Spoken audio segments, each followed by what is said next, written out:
शिरोळ येथील समाज कल्याण विभागाच्या अनुसूचित जाती आणि नवबौद्ध मुलांची शाळा, शासकीय निवासी शाळा आणि डॉक्टर बाबासाहेब आंबेडकर मुलांच्या वसतिगृहात भारतरत्न डॉक्टर बाबासाहेब आंबेडकर यांच्या महापरिनिर्वाण दिनानिमित्त अभिवादन करण्यात आले।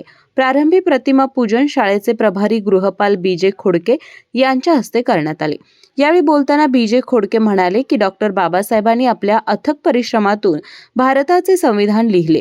या संविधानाच्या माध्यमातून आपल्याला जगण्याचे हक्क अधिकार मिळवून दिले।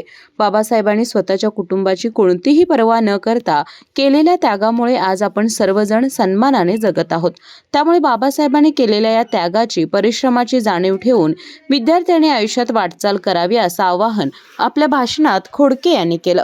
दरम्यान विद्यार्थ्यांनीही डॉक्टर बाबासाहेब आंबेडकरांच्या जीवन कार्यावर मनोगत व्यक्त केलं। तसेच गीत गायनही करण्यात आले। सूत्रसंचालन सहाय्यक शिक्षक राहुल गुडीमणी यांनी मानले।